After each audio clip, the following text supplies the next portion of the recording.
So next one, 8.20. What is the difference between distillation and distillation under reduced pressure and steam distillation? So first, distillation. In previous video I will explain. So chloroform and aniline, benzene and chloroform is separated in distillation process. Next, another one, distillation under reduced pressure. Distillation under reduced pressure is applicable. So for example, glycerol can be separated in soap industry from spent lye process. It is the glycerol can be separated from in soap industry.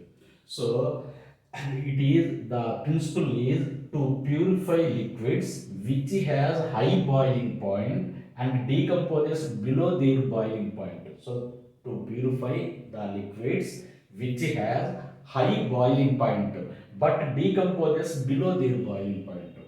For example, glycerol. So in this point, in this RBS, round bottom flask, RBF, round bottom flask, we will take impure glycerol. It is impure glycerol. So the glycerol, so it can be heated. Then so by using a vacuum pump, the pressure will be reduced. Why? What is the reason? Because a liquid is boiled when its boiling point or is pressure equal to atmospheric pressure. When we reduced it vacuum pump pressure by using vacuum pump, the boiling point is reduced. So then it converted into vapor and comes into the flask. The flask distilled the liquid. So in this place it comes out first glycerol before their decomposition.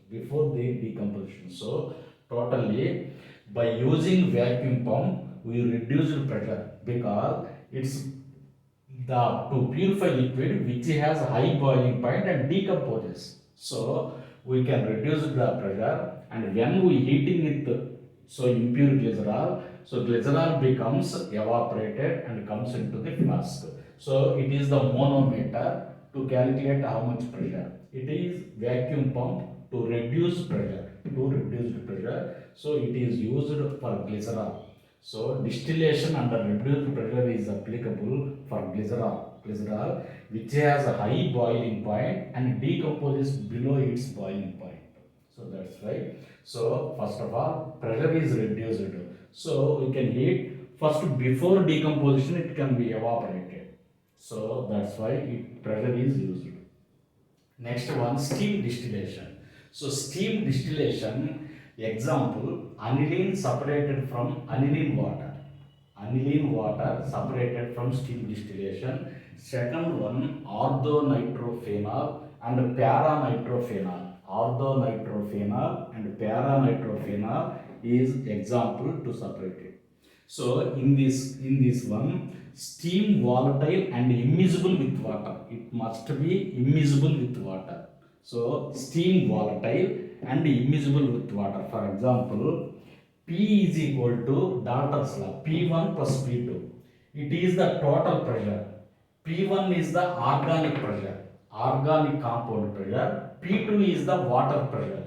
So P1 is the organic compound pressure, P2 is the water pressure. So the total pressure equal to P. Then the organic compound pressure is less than total pressure. The organic compound pressure is less than total water. Then so we are taking water plus OC. OC means organic compound. Water plus organic compound. So then we heat it. So the organic compound first evaporated because total pressure so is high than organic compound, or organic compound pressure is less than total pressure. So first organic compound is evaporated and comes into the round bottom flask. It is OC, organic compound. Next water comes. Again it will be in condenser, it will be liquid. Again organic compound is heated, it comes into the flask. So it is the organic compound, pure organic compound. Remaining chemicals are present in this place. First, organic compound pressure is less than total pressure. That is the formula. So it is steam volatile and immiscible with water. Must be immiscible. Again, a small water is also consumed. It is on the upper layer. Here, water is upper layer. Small amount of water also comes. So in top layer, the bottom layer is organic compound. Some of the water is present in the top layer. So it is the steam distillation. Thank you.